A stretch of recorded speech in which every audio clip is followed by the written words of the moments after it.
Today is Friday, May 5th, and you have found the Living Youth Podcast. I'm here with my podcast co-host, Mr. Wallace Smith. How are you feeling today, Mr. Smith? Thank you for asking. It has. I was sick a little bit earlier this week, but I am feeling a whole lot better. Otherwise, I wouldn't be here with you. But I'm kind of hoping my voice sounds a little more gravelly today. A little, maybe people take me more seriously. Yeah, radio-friendly, gravelly voice. Right.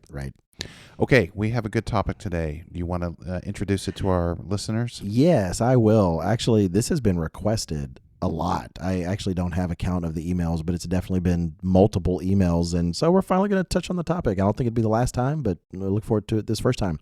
Our topic today is 5 Bible passages on friendship. Let's talk about friendship. Let's talk about it.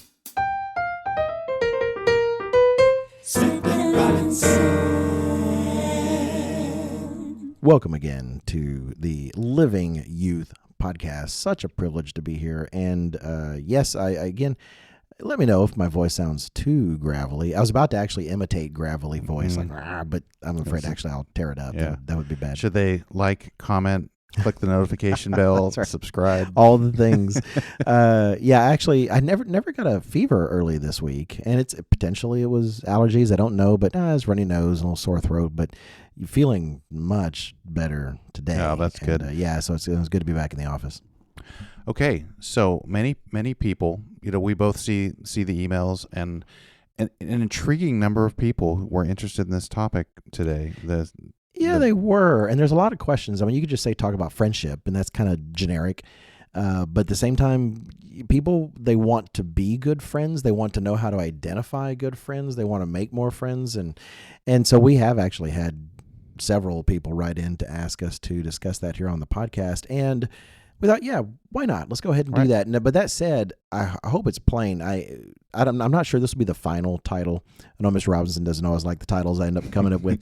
But in this case, I plan on specifically titling this one. You'll be able to know if I did this or not. 5 Bible passages on friendship. And the reason I've titled it that way, because there's actually a lot of the Bible's advice could be applied from surprising places. Something that you may not think is even about friendship actually might address friendship. And so I don't want anyone sitting thinking, man, you didn't cover them all, or you didn't think of this one or that one. Hey, you know what? If you think there's a great passage, feel free and send it in to us, right? I would actually like to. That would be interesting. Yeah, it would be interesting to see what some of you guys think of that we didn't think of. But I would love to talk about this topic again in the future and not pretend that we're going to say everything you could say about friendship.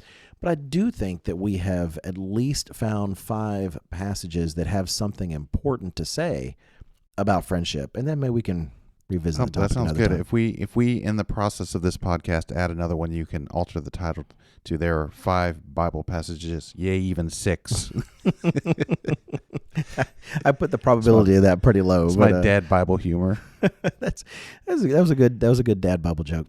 All right, let's jump into it then. So the first Bible passage we're going to look at is John 15. I haven't actually turned there, Mr. Robinson. Have you already turned there? I do have. I'll tell you what. Why don't you do it? John 15 and verse 13. Well, this is Christ speaking to his disciples the night before he was crucified. And let her rip. What does he say there, Mr. Robinson? He says, "Greater love has no one than this, than to lay down one's life for his friends." So, Mr. Smith, does this mean if you don't literally get yourself killed every time you're out with your friends, that you're not a good friend?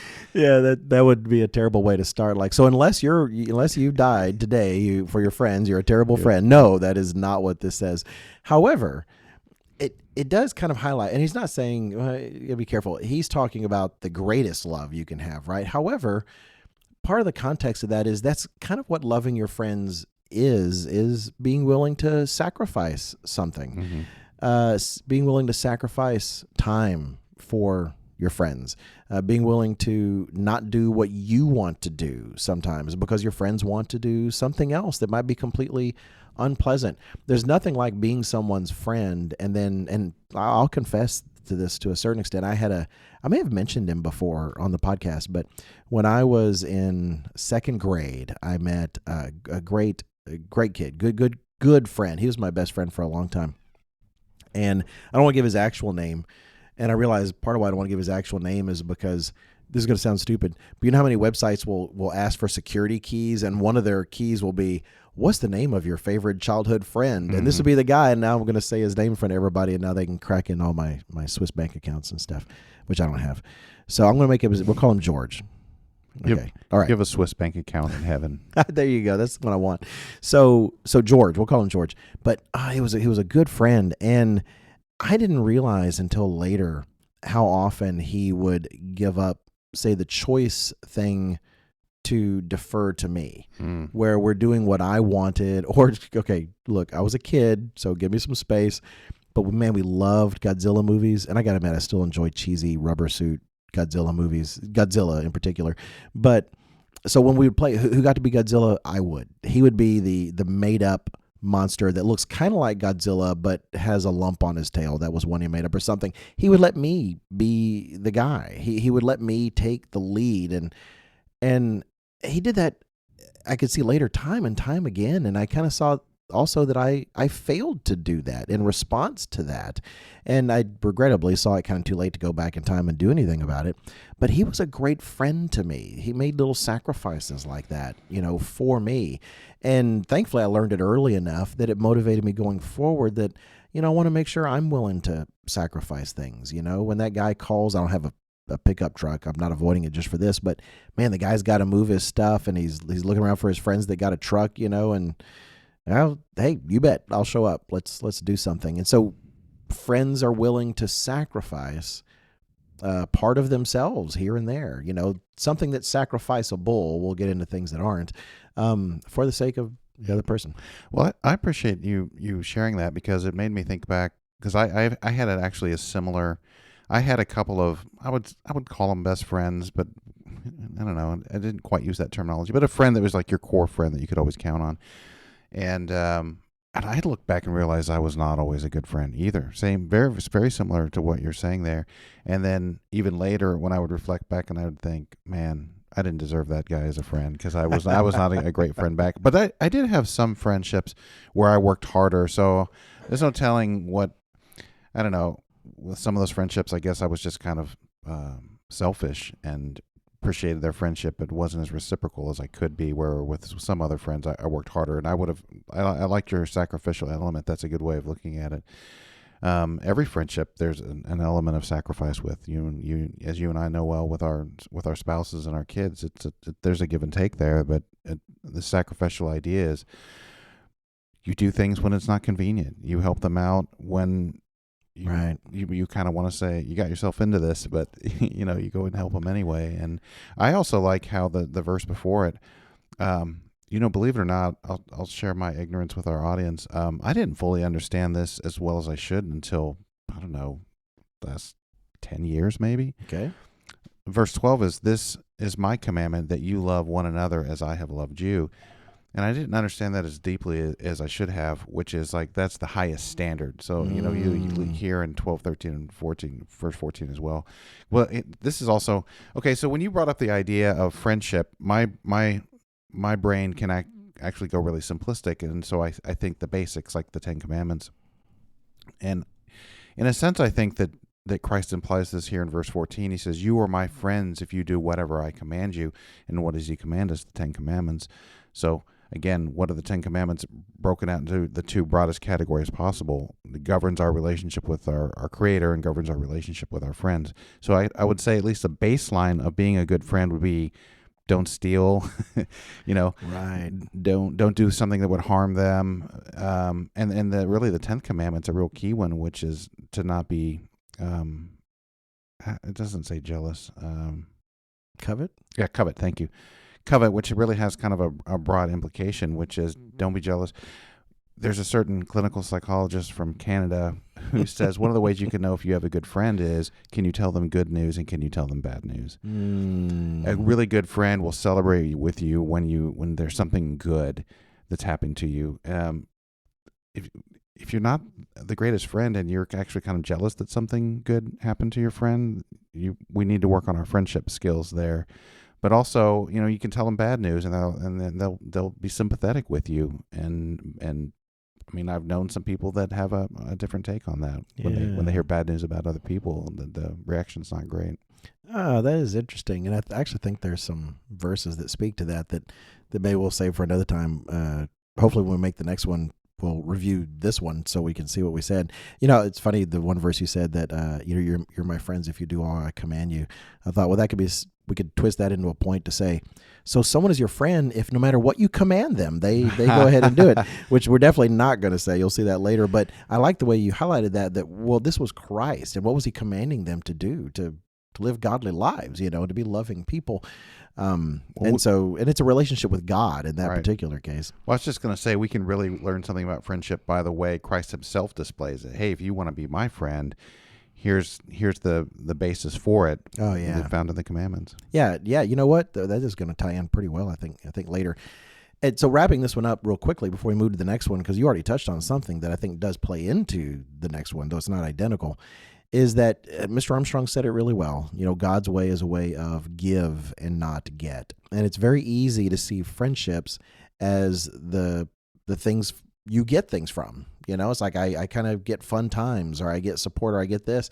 But being a good friend means giving, right? Giving. Jesus Christ is about the great. In fact, Mr. Ames, I'll try to find the article he wrote, or maybe it was a sermon he gave about Jesus Christ being the greatest friend you could have. And he gave everything, he was concerned with our welfare. And so being a real friend means thinking of the other person. It also gives you an opportunity to evaluate if your friends are the types who never really seem to consider your concerns, then you kind of have to ask yourself, what kind of friends are they? Let's see. Let's move on to the second one. And the second one I have pulled up. I will go ahead and read. And this Bible passage is one that I've tried to use to good avail, and I've tried to deploy myself, but it does take some courage to do, and it takes some courage to be on the receiving end of it. But the passage I have in mind is Proverbs 27 and verse 6. And there in Proverbs 27 and verse 6, we read, "Faithful are the wounds of a friend, but the kisses of an enemy are deceitful."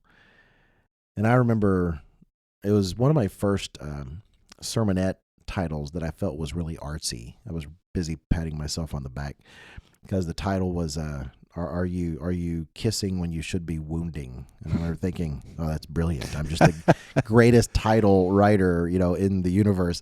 But this idea that friends never make you feel bad or this or that. Well, okay. They shouldn't certainly be insulting you and trying to drag you down. But yes, a real friend will share with you things that may hurt your feelings and that you may not want to hear, but they do that because they love you and they feel that they're the person who has to say something. Versus it says the kisses of an enemy are deceitful.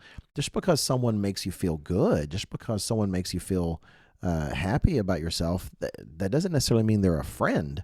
Enemies accomplish a great deal in the world by flattering their opponents and manipulating them in that way. The idea that sometimes it is the job of a real friend to say something that we don't want to hear, or that if we are a real friend, sometimes it is our job to say something that our friend is not going to want to hear. That's a part of real godly friendship. It takes courage, but it's an essential ingredient. Well, like you alluded to right off when you started your discussion about this Proverbs 27:6, like the approach is everything, right? Right. Like how you approach your friend. I mean, this, because I know, even if this seems extreme, I know people will do this. Some people will hear that and think that they can just tell their friend anything, and then it actually, like, that sounds wrong. Anytime you have a problem with your friend, you're always telling them, like, well, you do this and you do this, and you know what I'm saying? Like, and that, well, then it's nonstop, because we can irritate each other with all sorts of things, right? We're all irritating, right? So, but Now I've lost my train of thought. Okay. Let's see. Oh yeah, the approach is everything, and like in a good friendship, I would think that this is actually something that would be relatively rare, right? You have a rapport with them, and Oh, then right. I started thinking of specific examples, but I should I Maybe we can't shouldn't share really those. use any. Well, But I can add, Mr. Robinson. In fact, I think let me say this. I detect this, whether or not you've ever explicitly said it. I know enough about myself, whether it's because of myself, because I've just perceived it, or because I've been married for more than 30 years. And as your spouses, you have the opportunity to share things about each other. I know there's characteristics I have that can be grating or irritating. We'll talk about adding all sorts of unnecessary context to something. And I know there's times when you just want to go, oh man, get to the point. What in the world? You've started to add context like 5 or 6 times in a row. Just tell me the point so I can move on and go do something. But in our conversations, I speak for you. I mean, about you. You give me a lot of leeway. You don't bring up all those things because to a certain extent, if you did that, it'd almost like me saying, and boy, the best thing you could do is not be you. The best thing you could do is just be a completely different human being. And yet at the same time, there's times when you've really disagreed with something that I've suggested or said, or there's a course of action that you have said, I don't think so. I don't like that, and I don't think it's right. And I've really appreciated that, Mr. Robinson. Where there's times where it's not like you just don't care about somebody's feelings, right? As a friend, you don't go like, man, I don't even care how you feel about this, but I got to tell you, it's like, well, no, this is something worthwhile, and it's something I feel like I need to say, and so I'm going to say it. It's not something trivial. It's not something that, part of learning to have friends is recognizing. I remember the first time it hit me that I had a friend that was had certain annoyances. There were certain characteristics of the person's personality that were a little bit grating, and I was in my 20s or so. But then what hit me, and this was, I praise God for the insight. I'm not saying he necessarily divinely inspired it, but man, I don't want to put it past him because it's been so helpful to me. And then it hit me, oh wait, I'm kind of grating. I've got things that irritate. I mean, wow, how many things do I do that irritate this guy, right? But I recognize we're still good friends despite those things, right? And we don't bring them up all the time, and I don't bring up those things because he doesn't bring up those things about me. We just do our best and try to. It's this kind of mutual work. But if there's something that really needs to be said, Mr. Weston has had, he said before, it's a long time ago, but kind of a test. Does something need to be said? Am I the person to say it? And is this the time to say it? If you can answer all those 3 things, yes, something does need to be said. I am the person to say it, and this is the time to say it, then you need to say it. But too often, if we think it's a friend, we would answer the second question the negative. Oh no, I couldn't say something like that. When no, sometimes because you're the friend, you are the person. You need to be the person to say the thing. And I think that's what this verse is speaking to. Excellent explanation. I could add to it, but I don't think it would be as helpful as your. And by the way, I appreciate what you say on that. Oh, thanks. What you said on that, and we've actually known each other for a long time now. I think it has to be close to 15 years. Oh wow! It's more like 10. Yeah, a little more than 10. Been more than a decade. But I've related this story before, which was the time I realized not everybody. This is in my early 20s. Not everybody was as amused by my witty commentary as I thought they were, which led into a real self-examination and an attempt to talk less. Yes, you did talk about that. But it is humbling when you realize that you also are flawed. And then you're, if you really think about it, then you're more thankful you have friends at all, because who would put up with your irritating you? And that helped me actually, I think, become a better friend, because, we're all going to have our little quirks. And yeah. But I think over time, as your friendships deepen, those kind of things don't really bother you anymore. And you are actually, like in our friendship, I'm actually in a unique position to actually maybe say something, and vice versa. I mean, you've said plenty of stuff to me. I think one time you said to me that, we didn't say asinine. It wasn't asinine, but it might as well have been. Something I was saying was asinine, and later you felt a little bad about it. I was like, no, it didn't even faze me. Really? I felt like it was. I didn't vaguely feel like it was remember that. asinine, but I did feel like the word you used was not unreasonable. I vaguely remember that. Sometimes it comes out and you think, oh, did I just say that word? I think my filters normally would make that a, maybe a you said nicer ridiculous. Word. Could be. Yeah. It could Anyway, be. and I didn't. I still don't feel like it was necessarily ridiculous because I recall what we were talking about. But I understood why you said it. It was fair, and it didn't. It was good. Well, to a certain extent, because I don't want to derail this. I want to stick with the verses we're talking about. But this kind of ties into the previous verse.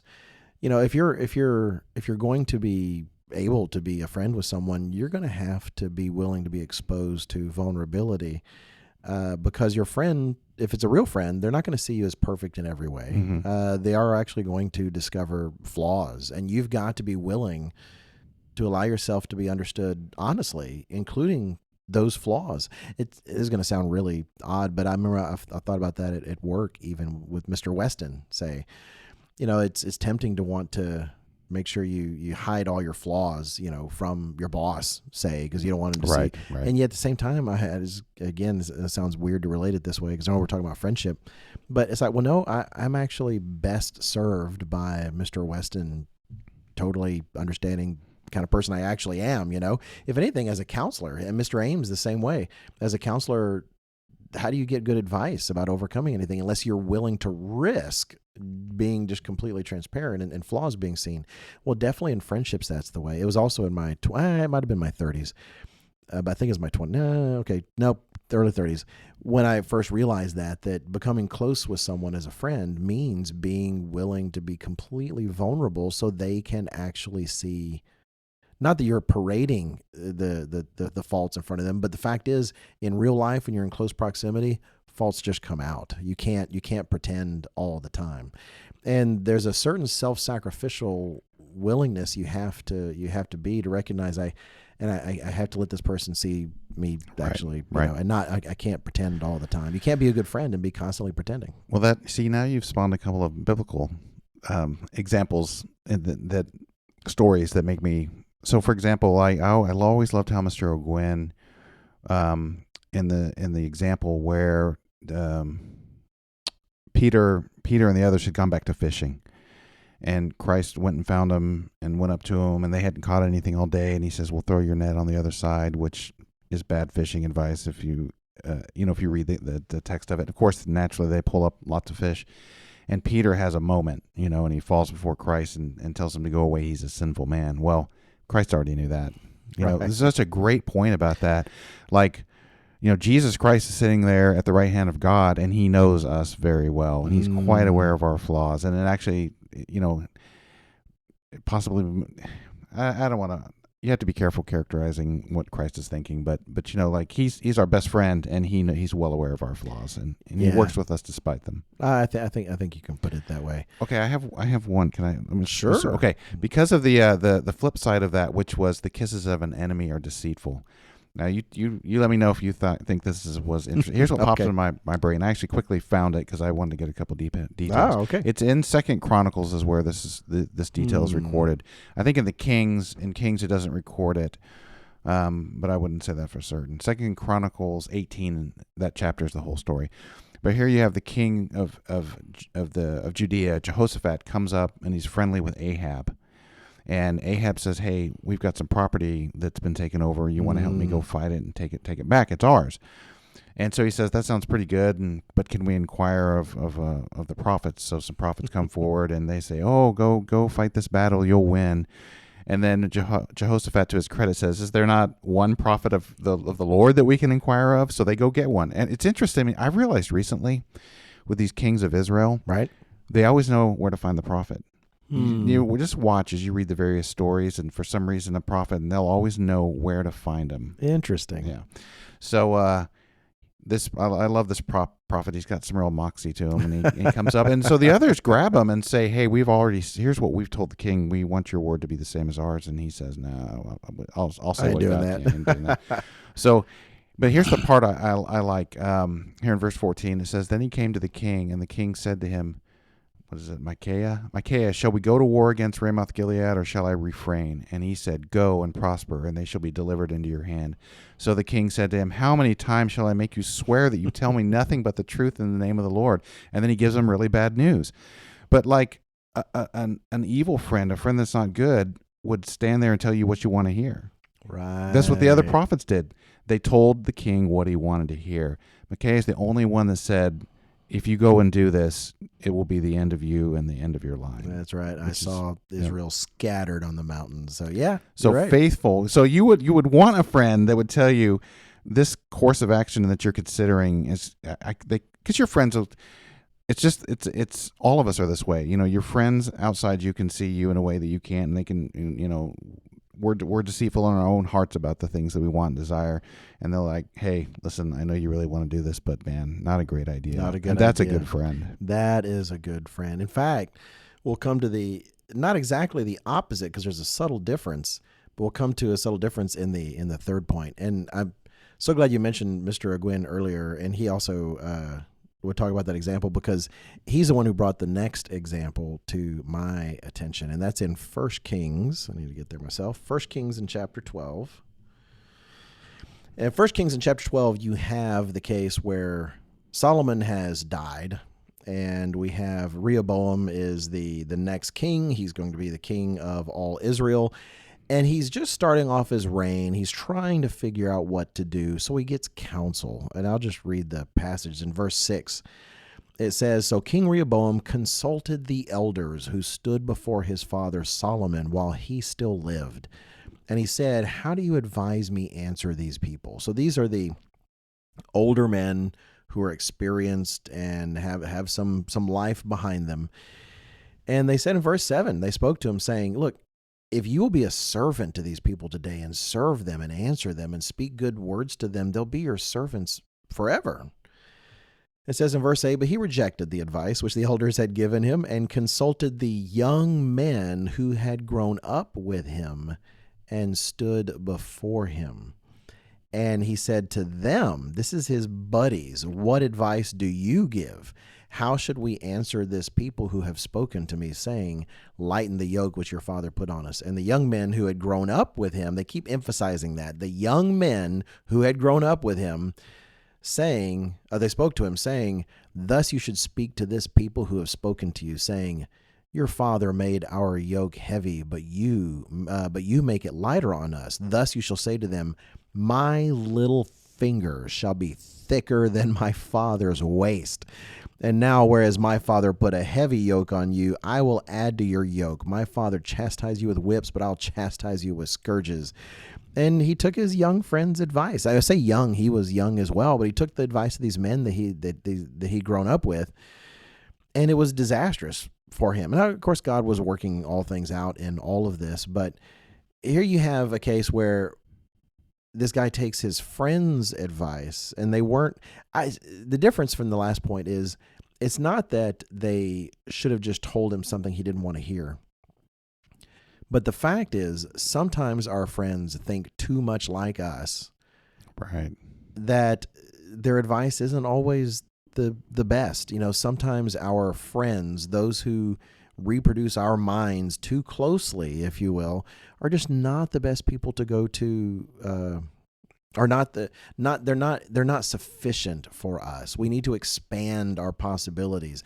In this particular case, if he had, you saw that David had various counselors. If he had actually listened to the older men and even built some relationships with them, right? They could have provided over the early course of his reign a level of additional maturity, additional exposure to ways of thinking and ways of reasoning that he clearly wasn't in for. Instead, he just went to those who think like he does, who want the same things. And man, it's our time, dude. We've been talking about how great it's going to be king, and now you are king. Let's get it done. It's time to get fat, rich, and happy.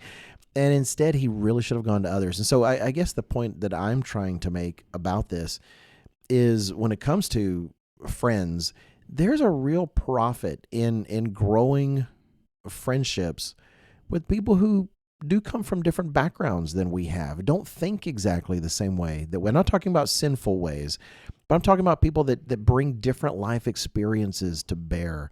One of the challenges in public schooling is we group kids by age, which in real life is really unnatural. I mean, I look here at the office and I work with people far younger and far older. I can still say that even if I'm in my 50s. And that's not really real life. And as a result, you end up going through school for 12 years or so, getting a lot of the similar experiences and living in exactly the same sort of town. I'm not saying in and of itself that's terrible. It's not. But things like camp, for instance, camp is a great example. Camp encourages you to meet people and to get to know them and build friendships with people from different parts of the country, sometimes different parts of the world.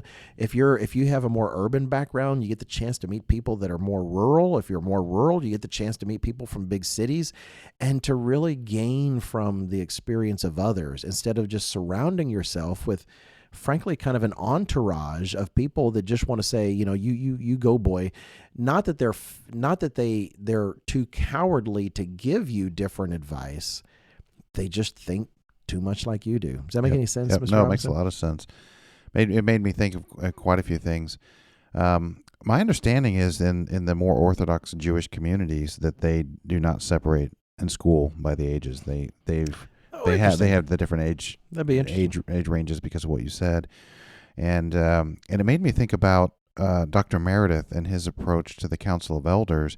Is he has a real mix of people on there, and older and younger. I think you were relatively young, weren't you, when you went on by comparison to some of the older ones? But I remember him commenting one time. I have no idea if it was just in a conversation or in a sermon, but he consciously wanted a variety of people on the Council of Elders to hear different perspectives. And Mr. Weston's emphasized the same thing. Yeah, same thing. He doesn't want a room just full of yes men. He wants people capable of giving different perspectives and opinions. Well, what's interesting is in listening to you talk about that is I realize, and I've acknowledged this before, but one of the greatest values my wife brings is her very different perspective. And the reason that's somewhat ironic is that I did not appreciate that the first 7 years we were married. I could not understand why she didn't see things the way I did. And then over time, it's hard to say exactly how my brain processed through it, but it did. It processed through that. And then I realized, no, there was a real value in her having seen things from different perspectives. And I would like to think that over the next, 20 years, 15 to 20 years, it shaped my perspective and looking at people. I know that it did. And it rounded me out, made me more rounded, and made me much more sympathetic to people in their positions and their situations they're in. Even the Jocko Willink, the retired Navy SEAL commander who wrote the book Extreme Ownership, he'll talk about, he would get, people would ask him questions like, well, what do I do if I'm at work and I'm really hustling and my buddy is over here and he's kind of let down and he's not hustling and getting things done? And Jocko's response was unexpected, which was, because the guy was complaining he had to take up the slack for the other guy, and he said, do it. He goes, you don't know what's going on in his life. He might be having a real hard time at home, or there's an illness or something. Now, I've listened to Jocko enough to know that would not be open-ended and you just do that always. But right. sometimes, and so I was amazed how many times when I would hear stories of people I worked with, and this is at my previous job at my print shop, every so often you would just hear a story come out of them of something just terrible that was going on in their life. It also made me appreciate how much God was blessing me in my own life, not with gold and riches and things like that, but with like, how about you don't have half the problem these other people have. Right. You hear them. But anyway, there's a ton of value in having a friend that has a different perspective than you.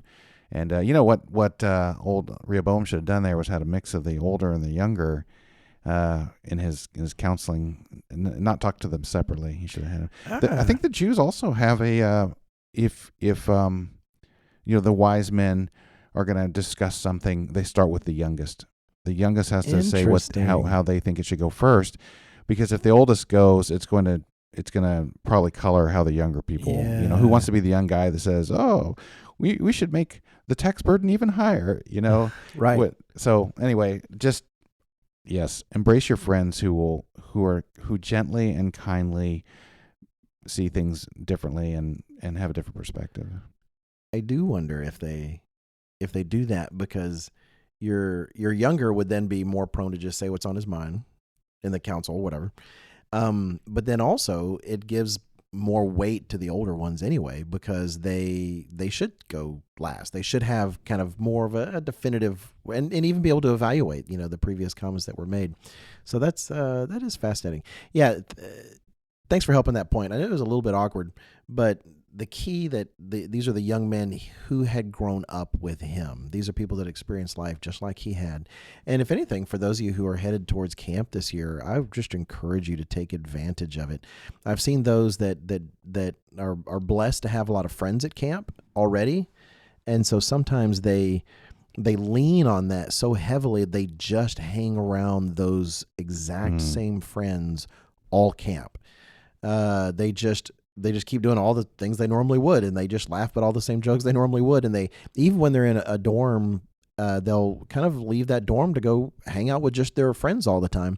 And I've seen that in the past, and it's just not maximizing what camp can do for you. Really if you are having to be going to camp, if you happen to be going to camp, try to take advantage of the fact that the way camp will be structured, it will be structured in such a way as to give you opportunities to meet a lot of different people. And you'll be hard pressed to find an atmosphere in which it's easier to meet new people and to make new friends. All right, let's move on to the fourth point, Mr. Robinson. 1 Corinthians 15 and verse 33. Do you already happen to have that in your notes? Mr. Robinson and I have a different style. We were talking about earlier. When I'll make notes, I'll just put the citation, but I don't put the actual verse. And Mr. Robinson does it. He actually puts the whole verse there. And on one hand, there's part of me that thinks, it's just such a waste of time. I can just look it up. But there's other times I think, I wish I'd written that. Read what that verse was, especially sometimes when you get the citation completely wrong. So anyway, if you already got it. Oh, that's true. A good way to vet a correct citation. Yeah. Okay, 15 verse 33, do not be deceived. Evil company corrupts good habits.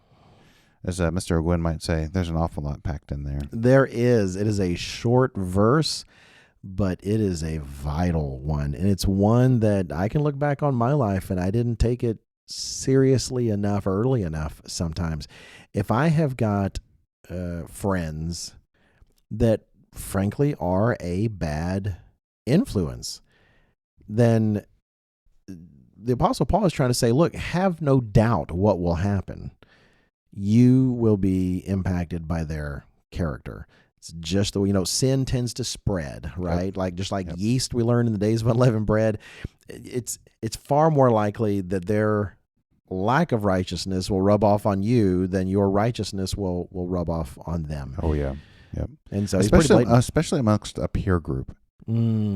Really, the overwhelming pressure is to conform to your peer group's opinion, style, groupthink, and it's very difficult to maintain your own personal integrity when a group that's not aligned with your own values is on you and pressuring you. That's a tough spot to be in. I mean, we both went to public schools growing up. Yep, and it was. I remember. I would not be proud of young John Robinson. I am not proud of young John. I did not want to talk about. My dad would make me go. I had to go to all my teachers and explain to them that I was going to take off for the Feast of Tabernacles and get homework and stuff. Somehow I miraculously never had homework at the feast, which was, well, that's another story. But I didn't want to be different. I didn't want to be viewed as that weirdo guy that goes to something called the feast. Yeah. What even is that? Is that legal? What is a feast? What are you feasting over? And so I didn't. The peer group is a big pressure, but and I've talked about this before, but I might reiterate. In my early 20s, I had a group of friends that I ran around with, and we were not trying to do things in a godly way. And when I recognized that I wanted to clean things up. I wanted to get a lot better. And part of that meant I had to move on from that friend group. And it's not like they were not bad people. Like it wasn't. I mean, sometimes you can have truly like a toxic friendship that's just not good for you. But in this case, these were reasonably nice people. But interesting. They weren't interested. You know what is it in Corinthians where it talks about people look at you strange when you don't want to run in dissipation anymore. You know what I'm talking about? I'll look it up. Okay. And but that's what I had to do. I had to change my set of friends, and I didn't want to do it, and it was hard to do. But actually, if you start really doing your job and doing things in a godly way, your friends the friends that aren't in of that same mindset will eventually peel off anyway. You'll just stop hanging out with them over time. That was my experience. No, that actually is very interesting. So you'll find in a sense that the separating yourselves from the evil company in some cases will kind of sort itself out, right? Will actually solve itself.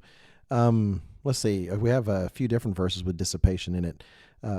In regard to these, they think it strange that you do not run with them in the same flood of dissipation, speaking evil of you. It's actually Peter, 1 Peter 4 and verse 4. And what an interesting verse. That actually would not have come to my mind there, Mr.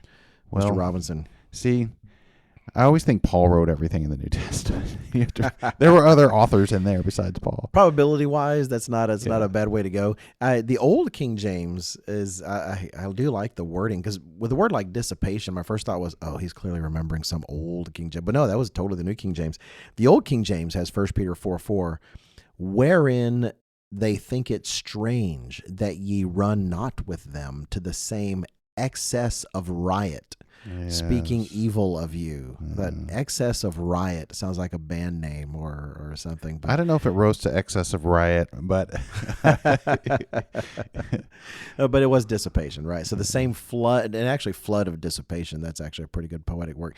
When I think of I wish I could say all of the mistakes I made, but in my somewhat misbegotten youth, before knowing any better, too much of it was attached to friends that were not good for me to have. Yeah. And I do think that there on occasion, if you're having trouble with a friend and over time you realize there's kind of a pattern of behavior there, you do occasionally have to reevaluate if a friend is actually a good friend. Yeah, and I've known people that wrestle with that, thinking somehow that that putting a burden on themselves, that their friendship is somehow going to save the other person. And, I'm not trying to say we should not care, right? I mean, we should care. But at the same time, one, if you're younger, if you're a teen and you have this, you really need to talk to your parents. Let your parents help you navigate something like that. Really, kind of above and beyond, make sure if you are a teen that you have the kind of relationship with your parents that your friends are not a mystery to your parents. That really, for parents, I know some of us are who are not teens also I listen to the podcast, on the weekends with my kids. And so I'm not a teen, but for those of us who are parents, I'll just throw that out there too, that we want to make sure we know who our kids' friends are. There shouldn't be any real mysteries in that regard, but to our teens and young adults listening, if there's anything that's just, especially our teens, a real mystery about our friends, and especially if it's something negative, that shouldn't be the case. Talk to your parents about your friends. If there's something there that is a real concern, you can even do your friend a favor by talking to your parents, but all the more for this point, so that you have guidance. We have imperfect friends. I am an imperfect friend to Mr. Robinson, and he, as hard as it is to believe, can be imperfect to me sometimes, but almost never, Mr. Robinson. No, I'm actually virtually never. Occasionally, I'm aware of it. But we don't have. No one has an absolutely perfect friend other than Jesus Christ, who is perfect in every way. But we're not talking about that. We're talking about where there's clearly a moral concern. This is a person who is a morally negative influence.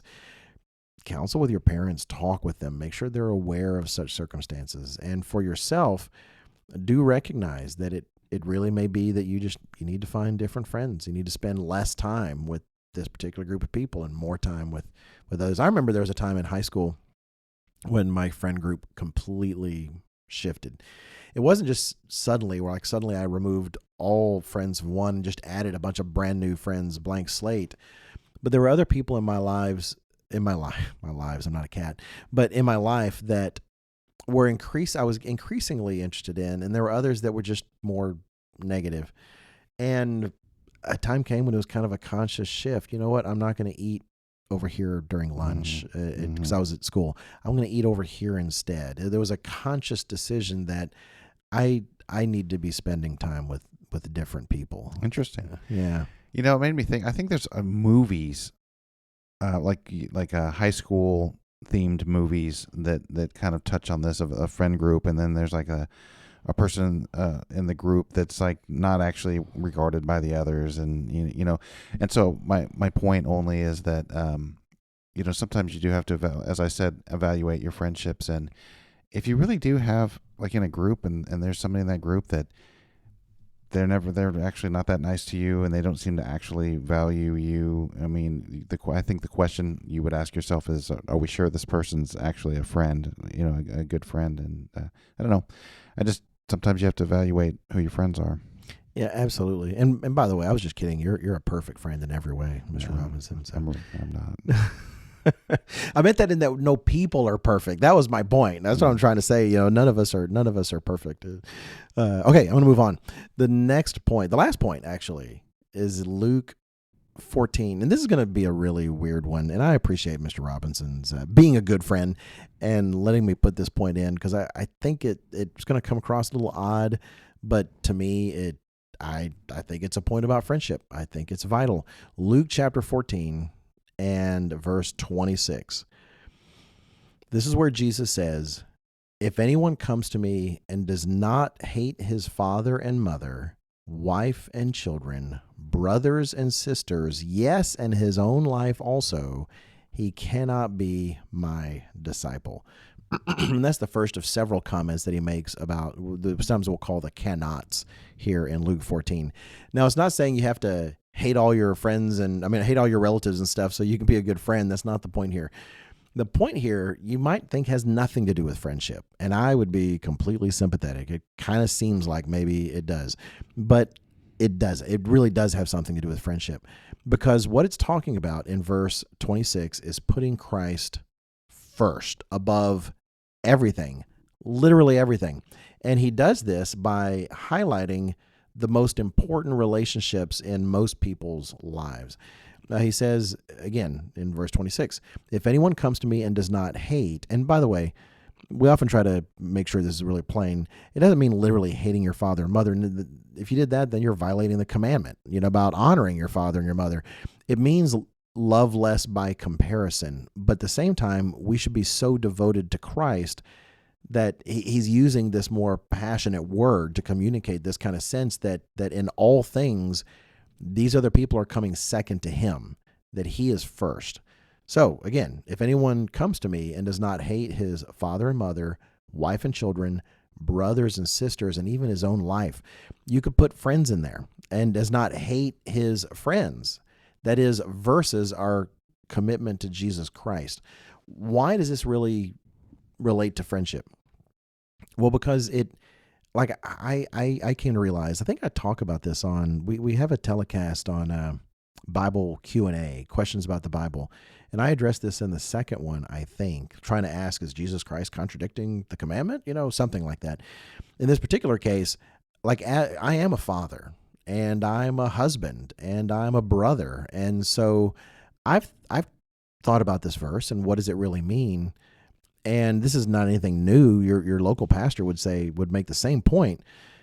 But if I decide to put being a father above my devotion to Jesus Christ, or being a husband above my devotion to Jesus Christ, or a brother, that is not going to actually make me a better father, husband, or brother. It's going to make me a worse one. It will mean that I have made fatherhood or husbanding or being a brother an idol, and it will corrupt me and actually make me less.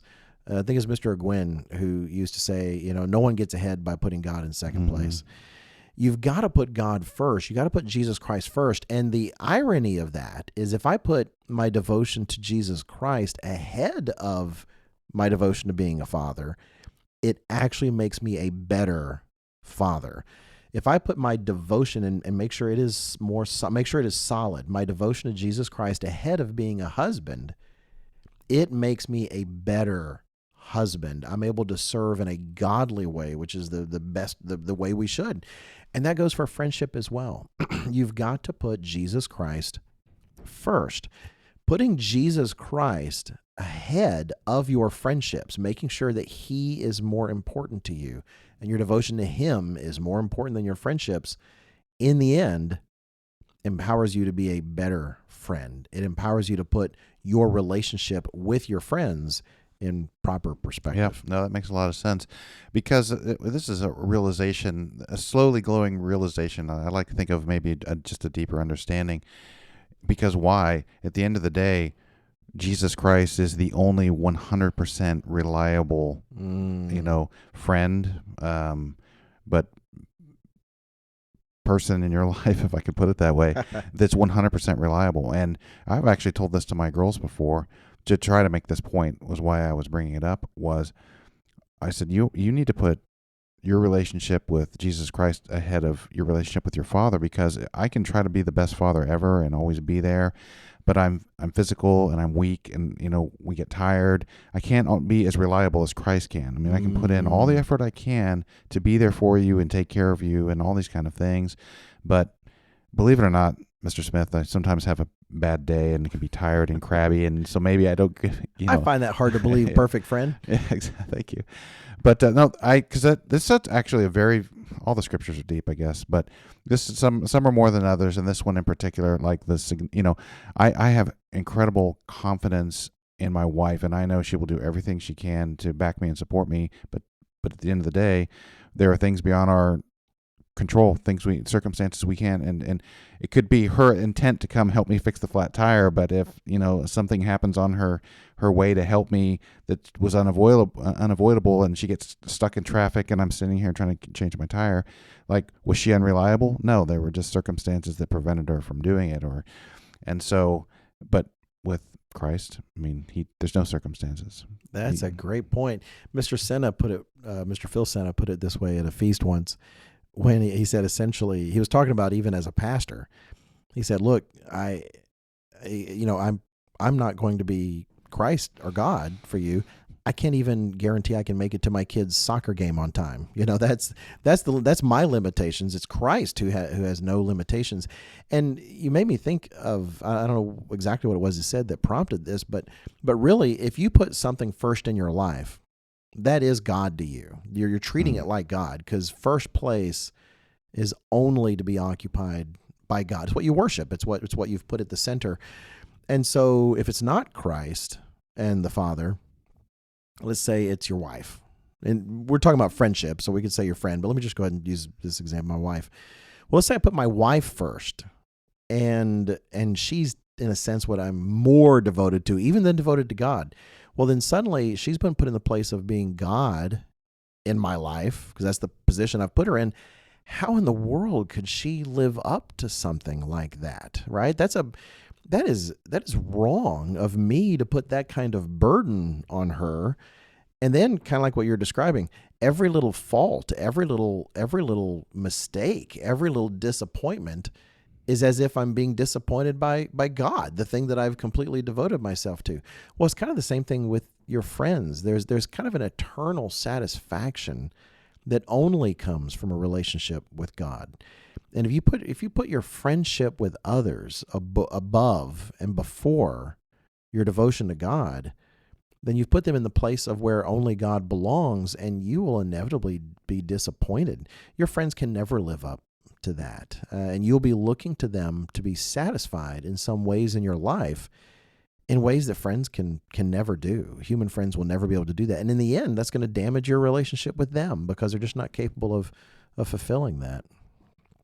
I think my final thought, I should have probably led off with this, is if I only had like 5 seconds to give a piece of advice on friendship, and I think this applies to a lot of things, would be that if you want good friends, you yourself ought to be a good friend. And that sounds so simple and trite, perhaps, but I mean, I started working harder in some of my friendships because I realized I wasn't always a good friend. I'm primarily talking about when I was younger.